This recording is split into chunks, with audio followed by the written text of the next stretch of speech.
ಅಂತಂದರೆ ಮನೆಗೆ ಅನುಕೂಲ ಮಾಡ್ಕೊತಾ ಇದ್ವಿ.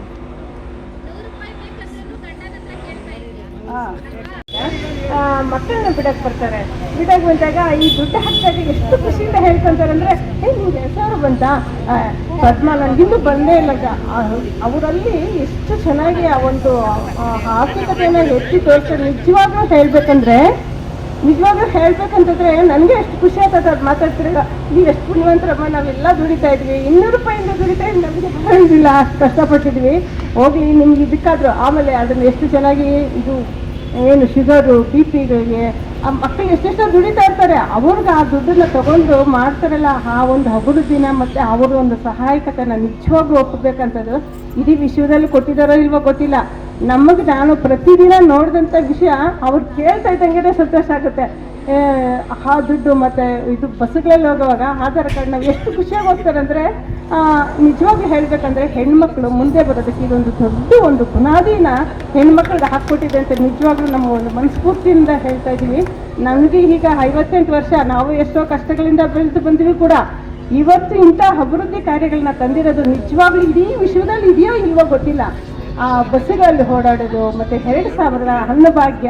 ಆ ಊರುಗಳಲ್ಲಿ ನಾನು ಮೊನ್ನೆ ಊರಿಗೆ ಹೋದಾಗ, ಇವಾಗ ರಾಗಿ ಯಾರು ಬೆಳಿತಾರಮ್ಮ, ಗೌರ್ಮೆಂಟ್ ಅವ್ರಿಗೆ ಕೊಡ್ತಾರೆ.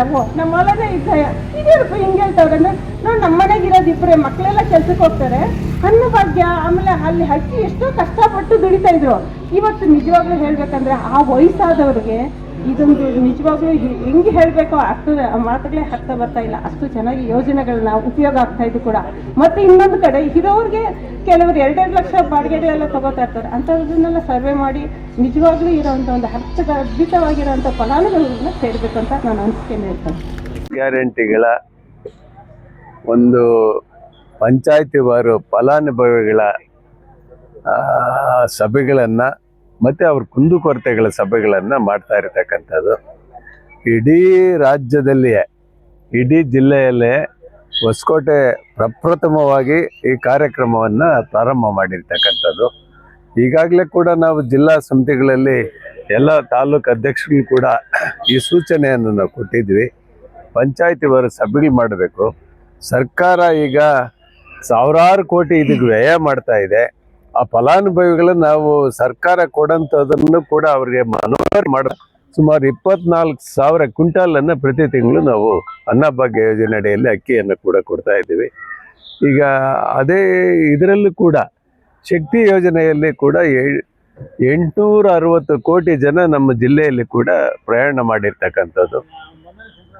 ನಮ್ಮ ಜಿಲ್ಲೆಯಲ್ಲೇ ಅಲ್ಲ 860, ನಮ್ಮ ಜಿಲ್ಲೆಯಲ್ಲಿ 60 ಕೋಟಿ ಜನ ಪ್ರಯಾಣ ಮಾಡಿದ್ದಾರೆ. ಈಗ ರಾಜ್ಯದಲ್ಲಿ ಕೂಡ ಸುಮಾರು 550ರಿಂದ 600 ಕೋಟಿ ಜನ ಪ್ರಯಾಣ ಮಾಡಿದ್ದಾರೆ. ಇದ್ರಿಗೂ ಕೂಡ ಈಗ ಗಿನ್ನಿಸ್ ದಾಖಲೆ ಹೋಗ್ತಾ ಇರ್ತಕ್ಕಂಥದ್ದು ಶಕ್ತಿ ಯೋಜನೆ. ಏನು ನಾವು ಸರ್ಕಾರ ಕೊಡ್ತಾ ಇದ್ದೀವಿ, ಆ ಫಲಾನುಭವಿಗಳಿಗೆ ಅವರ ಅಭಿಪ್ರಾಯ, ಸರ್ಕಾರದಿಂದ ಕೊಡ್ತಕ್ಕಂಥ ಅವರ ಅಭಿಪ್ರಾಯ, ಅವ್ರು ಯಾವ ರೀತಿ ಈ ಫಲಾನುಭವಿಗಳ ಇದರನ್ನು ಅನುಕೂಲವನ್ನು ಪಡೆದು ಆರ್ಥಿಕ ಗುಣಮಟ್ಟ ಯಾವ ರೀತಿ ಇಂಪ್ರೂವ್ಮೆಂಟ್ ಆಗಿದೆ, ಅದರ ಜೊತೆಯಲ್ಲಿ ಕೂಡ ಅವರ ಮನೆಯ ಆರ್ಥಿಕ ಗುಣಮಟ್ಟ ಯಾವ ರೀತಿ ಇಂಪ್ರೂವ್ಮೆಂಟ್ ಆಗಿದೆ ಅನ್ನೋ ಒಂದು ತಿಳ್ಕೊಳಕ್ಕೋಸ್ಕರ, ಅದನ್ನು ಮನವರಿಕೆ ಮಾಡೋಕ್ಕೋಸ್ಕರ ಈ ಕಾರ್ಯಕ್ರಮಗಳನ್ನು ಮಾಡ್ತಾ ಇರ್ತಕ್ಕಂಥದ್ದು. ಕ್ರಮ ಅನುಷ್ಠಾನ ಆಗೋದಕ್ಕೆ ಈ ಕ್ಷೇತ್ರದ ಶಾಸಕರಾಗಿರ್ತಕ್ಕಂಥ ಶರತ್ ಬಚ್ಚೇಗೌಡರು ಅವ್ರದ ಒಂದು ಸಹಕಾರ, ಅವರ ಒಂದು ಪ್ರಯತ್ನ ಕೂಡ ಇದರಲ್ಲಿ ಇರ್ತಕ್ಕಂಥದ್ದು.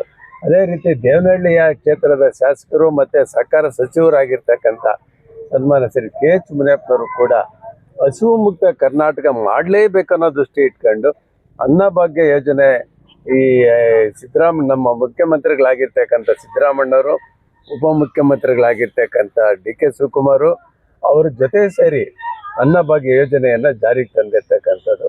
ಇವತ್ತು ಯಥೇಚ್ಛವಾಗಿ ಪ್ರತಿಯೊಂದು ಮನೆಯಲ್ಲೂ ಕೂಡ ಅಕ್ಕಿಗೆ ಸ್ಟಾಕ್ ಇರ್ತಕ್ಕಂಥದ್ದು. ಈಗ ಪ್ರತಿಯೊಂದು ಮನೆಯಲ್ಲೂ ಕೂಡ ನೋಡಿದ್ರೆ 50ರಿಂದ 60 kg ಅಕ್ಕಿಯನ್ನು ಸ್ಟಾಕ್ ಇರ್ತಕ್ಕಂಥದ್ದು.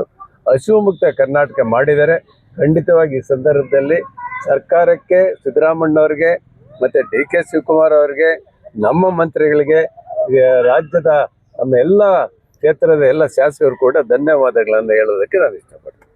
ಇವತ್ತು ನಾವು ಕುಂದುಕೊರತೆಗಳು ಜನಗಳ ನಾವೇ ಖುದ್ದು ತಿಳ್ಕೊಕೊಂಬನ್ನೋ ಉದ್ದೇಶದಿಂದ ಈ ಪಂಚಾಯತ್ ಇಲಾಖೆ ಅಧಿಕಾರಿಗಳ ಜೊತೆಯಲ್ಲಿ ಇಟ್ಕೊಂಡು ನಾವು ಬರ್ತಾ ಇದ್ದೀವಿ ಇವತ್ತು. ಅವರು ನೋಟ್ ಬರ್ಕೊಂತವ್ರೆ.